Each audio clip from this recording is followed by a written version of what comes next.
Bonsoir à tous et bienvenue sur InfoTV dans Politique Week-end numéro 7. Au sommaire ce soir, Brigitte Macron qui se confie sur Emmanuel Macron mais aussi sur l'affaire Benalla. Ça s'est passé hier dans un entretien exclusif sur RTL. On va faire le point sur ces déclarations dans un instant. Donald Trump s'est dit prêt à frapper l'Iran cette nuit. Il s'est ravisé au dernier moment. Va-t-on vers un conflit USA-Iran? On va faire le point dans quelques instants et puis on vous parlera aussi de la candidature de Donald Trump à la présidentielle de 2020 des États-Unis. Les municipales de Paris 2020 également, avec Anne Hidalgo qui serait battue selon un sondage BVA publié aujourd'hui. On en reparlera dans un reportage dans un instant. Nicolas Sarkozy et les affaires, où en sont ces affaires justement qui visent l'ancien président de la République? Dans un reportage, nous en reparlerons. Et puis, quelles sont les issues du procès Balkany? Nous en parlerons en toute fin d'émission. Voilà pour le sommaire, soyez les bienvenus.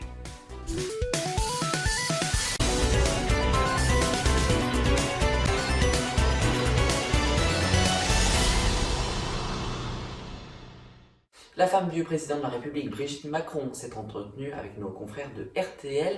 Elle s'est confiée sur l'affaire Benalla. Elle a déclaré « Personnellement, j'ai été étonnée de l'ampleur qu'elle a prise. Moi, j'avais très peu à faire à lui, donc j'ai été peu surprise. » Ou encore, on a pu entendre venant de Brigitte Macron sur RTL ce 20 juin. Peut-être aurait-il fallu dire tout de suite « il y a un problème », mais ce n'est pas si facile parce que c'est de l'humain. Les gens qui travaillent avec nous du jour au lendemain, vous pouvez pas leur dire « bah non, vous travaillez pas avec nous ». Voilà donc pour l'affaire Benalla qui, d'après nos confrères d'envoyé spécial sur France 2, eh bien, n'est pas à la toute fin. Il y a encore de nouveaux éléments qui ont été publiés hier soir. Et puis sur son mari qui préside la France depuis un peu plus de 2 ans maintenant, elle a déclaré « Je serais malheureuse si je le voyais baisser les bras, mais pas un instant. Je ne l'ai vu dans une situation difficile. Il travaille sans arrêt. Il se pose des questions, il répond à ces questions, il trouve des solutions. » Voilà donc pour ce résumé des propos de Brigitte Macron qu'elle a tenus hier sur nos confrères de RTL dans une interview exclusive. La cote de popularité du chef de l'État, Emmanuel Macron justement, qui est en hausse de 5% pour être à 32%. Celle d'Édouard Philippe reste stable à 30%. On passe à un tout autre sujet, un sujet mondial et grave. Va-t-on vers un conflit USA versus Iran? Hier soir, Donald Trump s'est dit prêt à frapper l'Iran, puis il s'est ravisé à la toute fin de l'opération. Il y a des tensions à la suite d'un abattement d'un très gros drone venant des USA en reconnaissance pour l'Iran. Il coûtait plus de 12 millions de dollars. C'est donc ça la naissance du conflit. On va suivre dans les prochains jours ce conflit sur notre antenne InfoTV et sur notre compte Twitter @groupe InfoTV. Retour en France et retour à Paris avec les municipales de 2020. Et d'après un sondage BVA publié aujourd'hui, Anne Hidalgo serait battue dans toutes les situations possibles. Regardez. D'après un sondage paru hier, sondage BVA pour La Tribune, RTL, Orange et LCI, la maire actuelle de Paris, Anne Hidalgo, perdrait tous ses matchs par rapport à Benjamin Griveaux, qui était au gouvernement. Il y a 4 points d'écart. Face à Mounir Majoubi, il y en a 1. Et face à Christian Villani, il y a 4 points d'écart. La ville de Paris va donc très probablement changer de maire pour les municipales de 2020. Elles se dérouleront durant le premier semestre de l'année. Où en sont les affaires de l'ancien chef de l'État Nicolas Sarkozy? Il est dans plusieurs affaires, l'affaire Big Malion, l'affaire des écoutes, l'affaire de la campagne de 2007, l'affaire des grosses coupures. Il a été également mis hors de cause dans d'autres affaires. On va faire le point tout de suite avec ce reportage. On commence avec l'affaire des écoutes, celle qui a connu un rebondissement il y a quelques jours. Il a été mis en examen en juillet 2014, Nicolas Sarkozy, et après plusieurs recours qui ont été rejetés, le procès a bien été validé par la Cour de cassation. Il aura lieu dans les 3 prochains mois.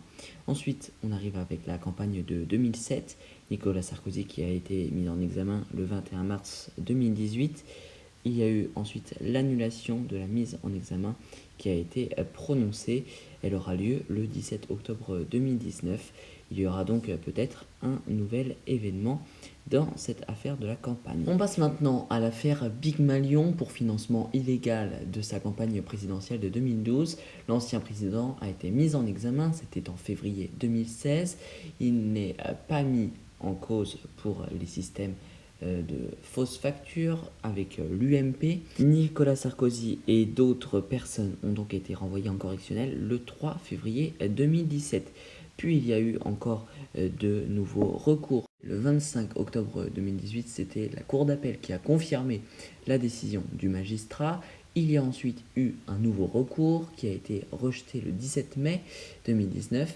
Et donc la Cour de cassation va réexaminer à nouveau le dossier. Ce sera le 17 septembre prochain.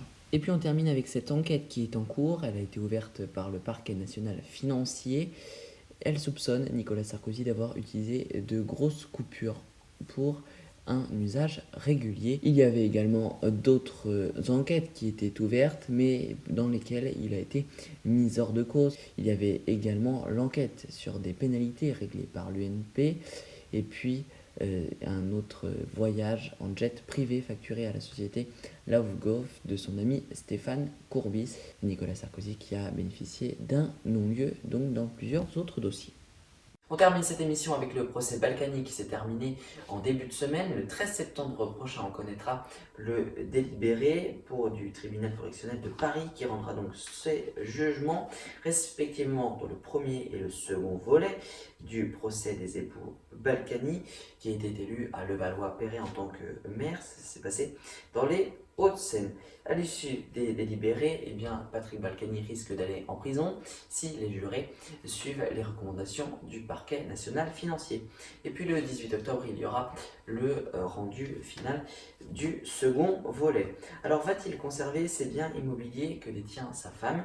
Eh bien oui, mais seulement dans 3 scénarios. S'il est relaxé, s'il fait appel, ou alors eh bien, si le tribunal ne prononce pas de la confiscation des biens du couple. En revanche, si les jurés suivent les recommandations du parquet national financier, le PNF, eh bien, ils pourraient ne plus avoir d'habitat et devront déménager. Ce sera saisi par l'État français.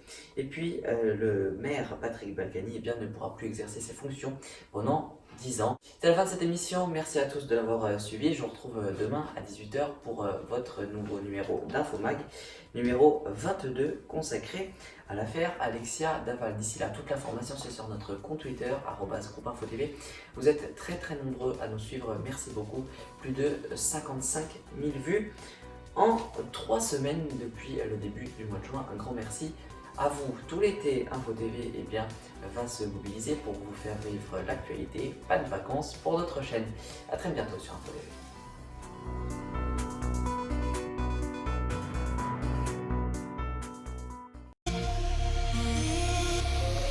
Ce samedi à 18h sur la chaîne YouTube d'InfoTV, retrouvez un nouveau numéro d'Infomag consacré à l'affaire Alexia Daval. Cette enquête a subi de nombreux rebondissements, elle a connu son épilogue cette semaine avec la reconstitution. On fait le point sur l'enquête et sur les éléments à venir.